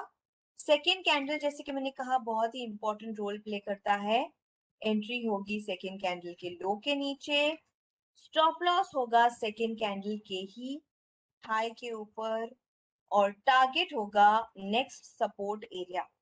तो एंट्री पॉइंट के नीचे ये जो बेसिंग एरिया है जहां पे प्राइसेस एक रेंज बाउंड मूवमेंट में मूव कर रहे हैं, देखिए ये होगा बेसिंग एरिया आपका टारगेट। तो अगर थोड़ा कंजर्वेटिव सेफ रहना है, स्टार्ट ऑफ बेसिंग, अग्रेसिव रहना है तो बेसिंग में जो सपोर्ट बन रहा है वो होगा आपका टारगेट। एंट्री आपको मिल गई है अगले ही कैंडल में। देखिए आज तो अगर आपने स्टार्ट ऑफ बेसिंग रखा होता तो टारगेट आपका अचीव हो गया होता। तो ये होगा आपका ट्रेड जब आप एक कैंडल डाइवर्जेंस देखते हो। जैसे कि मैंने कहा, candle divergence higher probability trade रहता है क्लासिक डाइवर्जेंस के कंपैरिजन में। अब पॉइंट ये है कि कैसे आइडेंटिफाई करें ट्रेड, कौन सा ट्रेड के लिए जाना चाहिए, कौन सा ट्रेड अवॉइड करना चाहिए। तो पहली चीज तो आपको ये एनालाइज करनी है फ्रेंड्स कि कौन से स्क्रिप्ट्स में डिसेंट लिक्विडिटी है। एक बार आप डिसेंट लिक्विडिटी देख लेते हो, फिर कौन सा ट्रेड लेना चाहिए, कौन सा अवॉइड करना चाहिए, उसके लिए पहली चीज तो आपको देखनी है कि ओवरबॉट या ओवरसोल्ड रीजन। तो अगर स्क्रिप्ट ओवरबॉट या ओवरसोल्ड रीजन में नहीं है ही नहीं, तो ट्रेड लेना वहां पे सेंस बनता ही नहीं। तो फ्रेंड्स मैं क्या सजेस्ट करती हूँ, ऑफ कोर्स आप स्टार्ट स्कैनिंग कर सकते हो निफ्टी 50 स्टॉक्स के साथ, पर यहाँ पे बहुत कम स्टॉक्स है, सिर्फ 50 स्टॉक्स है जहाँ पे आप ट्रेड ले सकते हैं। इस वजह से मैं सजेस्ट करती हूँ कि निफ्टी और निफ्टी 50 स्टॉक्स के अलावा आप स्टॉक्स जो है बिग ट्रेड लिस्ट में, उसको भी आप स्कैन कर सकते हो। उसमें ठीक ठाक वॉलेटिलिटी होती है। तो यहाँ पे अगर आप चार्ट बुक पे जाएंगे, प्री डिफाइंड मार्केट वॉच में बिग ट्रेड और बिग ट्रेड प्लस लिस्ट दोनों है। तो अगर आप बिग ट्रेड लिस्ट पे क्लिक करते हो, पहली चीज देखनी है कि क्या ये स्क्रिप्ट ओवरबॉट या ओवरसोल्ड रीजन में। तो यहाँ पे ये ओवरबॉट रीजन में थी, पर मार्केट एंड होने तक ये 40 और 60 के बीच में बंद हुआ, तो कोई भी ट्रेड नहीं बनता। आगे बढ़ते हैं। यहाँ पे भी कोई भी ट्रेड नहीं बनता, आगे बढ़ते हैं। यहाँ पे भी ओवरबॉट या ओवरसोल्ड रीजन में नहीं बंद हुआ। आरती इंडस्ट्रीज, आगे बढ़ते हैं। तो ऐसे करके आप स्कैन कर सकते हो स्टॉक्स को और देख सकते हो कि क्या वो स्क्रिप्ट ओवरबॉट या ओवरसोल्ड रीजन में आया है कि नहीं। अगर ओवरबॉट या ओवरसोल्ड रीजन में है ही नहीं, तो डाइवर्जेंस देखने की भी मैं जरूरत नहीं समझूंगी, मैं डायरेक्ट आगे बढ़ूंगी। तो ऐसे करके आप स्कैन कर सकते हो अलग अलग स्टॉक को। वापस मैं बताती हूँ, ये चार्ट बुक में pre defined market watch, big trade plus list, या फिर अगर आपने कोई स्टॉक्स डिफाइन किए हैं खुद के लिए, तो सेव मार्केट वॉच भी उसका चार्ट बुक ओपन कर सकते हैं। अगर बिग ट्रेड या बिग ट्रेड प्लस लिस्ट आपके प्री डिफाइंड मार्केट वॉच में नहीं है, चार्ट बुक सेटिंग्स में जाके आप उसे ऐड भी कर सकते हैं। तो ऐसे करके आप स्कैन करोगे स्टॉक्स को। ये आपकी स्कैनिंग प्रोसेस को थोड़ा ज्यादा फास्ट बना देता है। अभी अदानी एंड में overbought region Adani enterprises negative candle divergence में क्लोज हुआ है। देखिए प्राइसेस बना रहे हैं हायर हाई, आरएसआई नीचे की तरफ स्लोप कर रहा है। एंट्री आपको कल ही मिलेगी मार्केट्स ओपन होने के बाद। तो तब देखेंगे कि क्या ये ट्रेड आपके लिए प्रॉपर रिस्क रिवॉर्ड रेशियो देता है या नहीं, और क्या आप ट्रेड ले सकते हो। तो ऐसे आइडेंटिफाई करके आप ट्रेड्स डेफिनेटली रख सकते हैं। अब मान लीजिए कि मैंने 2-3 ट्रेड्स आइडेंटिफाई किए हैं, उसमें से कौन से ट्रेड्स में मुझे कौन सा ट्रेड लेना चाहिए, कौन सा अवॉइड करना चाहिए, ये डिसाइड करने के लिए बहुत ही जरूरी टॉपिक जो कि है मनी मैनेजमेंट पे आते हैं। तो क्या है मनी मैनेजमेंट? ये है डिफरेंस आप क्या चाहते हो और क्या अफोर्ड कर सकते हो उसके बीच में। देखिए फ्रेंड्स, किसी भी तरह के ट्रेडर के लिए, ये जो इंट्राडे ट्रेडर हो, short term, positional, currency, commodity, derivative trader, कोई भी तरह का ट्रेडर हो, थोड़ा डिसिप्लिन फॉलो करना किसी के लिए भी बहुत ज्यादा जरूरी है। और वो डिसिप्लिन है मनी मैनेजमेंट गाइडलाइंस के फॉर्म में। तो जैसे कि मैंने कहा, ये डिफरेंस है आप क्या चाहते हो और क्या अफोर्ड कर सकते हो उसके बीच में। हर एक ट्रेड के लिए एक प्रॉपर रिस्क रिवॉर्ड रेशियो रखना बहुत ही ज्यादा जरूरी है। तो रिस्क रिवॉर्ड रेशियो हम सजेस्ट करते हैं कि हर एक ट्रेड में एटलीस्ट 1:2 रखिए। मतलब कि अगर एक ट्रेड में प्रॉफिट पोटेंशियल 20 रुपए है, लॉस पोटेंशियल 10 या उससे कम हो, तो ही वो ट्रेड लेना आप अफोर्ड कर सकते हो, वरना ट्रेड लेना आप अवॉइड करेंगे। अब सिर्फ रिस्क रिवॉर्ड रेशियो देखना जरूरी नहीं है, आपको कुछ और भी देखना है। वो क्या है? Position sizing. क्योंकि मान लीजिए आपको एक ट्रेड मिला जिसमें रिस्क रिवॉर्ड रेशियो 1:3 है, जो कि बहुत अच्छी बात है। फिर क्या आप अपना पूरा कैपिटल एक ही ट्रेड में डालेंगे? नहीं। उसके लिए आते हैं पोजीशन साइजिंग पे। क्या होना चाहिए आपका ट्रेड का साइज? तो पहली चीज तो हर एक ट्रेड में आपके टोटल कैपिटल के 15% से ज्यादा आप पैसे ना डालें। अगर आपके पास 1 लाख रुपए है, 15,000 से ज्यादा आप एक ट्रेड में ना डालें। ये point number 1। Point number 2, risk पर ट्रेड आपके टोटल कैपिटल के 1% से ज्यादा नहीं होना चाहिए। तो अगर आपके पास 1 लाख रुपए है ट्रेड लेने के लिए, एक ट्रेड में रिस्क आपका 1000 से ज्यादा नहीं होना चाहिए।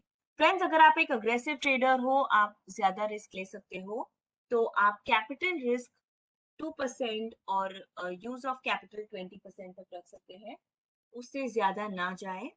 उसके लिए हम आपको ये फाइल भेजने वाले हैं जो कि है पोजीशन साइजिंग फाइल। तो मान लेते हैं कि मेरे पास कुछ 1 लाख रुपए है ट्रेड लेने के लिए, मुझे 1% से ज्यादा रिस्क नहीं लेना है, रिस्क रिवॉर्ड रेशियो 1:2 और 15% ऑफ माई कैपिटल एक ही ट्रेड में। फिर एंट्री, मान लेते हैं कि एंट्री मैंने एक ट्रेड ढूंढा है जिसमें एंट्री है 100, स्टॉप लॉस है 90, टारगेट है 120। ये फाइल बताएगा कि मैं ट्रेड ले सकती हूँ, रिस्क रिवॉर्ड रेशियो फेवरेबल है और मैं 100 शेयर खरीद सकती हूँ। मान लीजिए टारगेट 118 होता तो ये बोलता कि रिस्क रिवॉर्ड रेशियो फेवरेबल नहीं है, ट्रेड लेना अवॉइड करें। तो ये फाइल जैसे कि मैंने कहा हम आपको ट्रेनिंग मटेरियल के साथ आपके रजिस्टर्ड ईमेल आईडी पे भेजने वाले हैं, उसकी फिक्र आप मत कीजिए, पर प्लीज प्लीज आप इसे यूज करेंगे अपने ट्रेड्स को शॉर्टलिस्ट करने के लिए। मनी मैनेजमेंट बहुत ही जरूरी है फ्रेंड्स, प्लीज ये डिसिप्लिन को फॉलो करिए इंट्राडे ट्रेड्स के लिए। आते हैं last part of the session पे कि आप बेस्ट ट्रेड कैसे सिलेक्ट करोगे। तो आप फॉलो करोगे trend higher time frame chart पे, मतलब कि आप 60 मिनट्स या डेली चार्ट पे आप ट्रेंड फॉलो करोगे। Higher tops, higher bottoms, averages, super trends, ये ट्रेंड को कंफर्म करने के लिए यूज करोगे। ट्रेंड 5 से 10 कैंडल डेली चार्ट पे और लास्ट 5 दिन का ट्रेंड अर्ली चार्ट पे होना चाहिए। बहुत ही जरूरी, check daily supports and resistances. तो मान लेते हैं कि 15 मिनट के चार्ट पे आपको एक पॉजिटिव डाइवर्जेंस मिला है। आप डेली चार्ट पे जाके देखोगे कि क्या वो स्क्रिप्ट पहले के सपोर्ट के आसपास है कि नहीं। अगर वो स्क्रिप्ट पहले के सपोर्ट के आसपास है तो ये कंफर्मेशन हो गया आपके ट्रेड्स के लिए। तो डेली चार्ट पे देखना है कि क्या वो स्क्रिप्ट सपोर्ट और रेजिस्टेंस के आसपास है या नहीं। ब्रॉडर मार्केट ट्रेंड चेक करना भी बहुत ज्यादा जरूरी है, मतलब कि अगर मुझे 15 मिनट के चार्ट पे मुझे पॉजिटिव डाइवर्जेंस मिल रहा है और मार्केट बहुत ज्यादा नेगेटिव है उस दिन पे, तो शायद वो पॉजिटिव डाइवर्जेंस मेरे लिए उस दिन काम ना करे। तो broader market trend, Nifty, Sensex, bank Nifty वगैरह कौन सी डायरेक्शन में जा रहा है वो भी देखना जरूरी है। Higher the time frame the better, जितना ज्यादा बड़ा टाइम फ्रेम उतना बेहतर है कंफर्मेशन के लिए भी।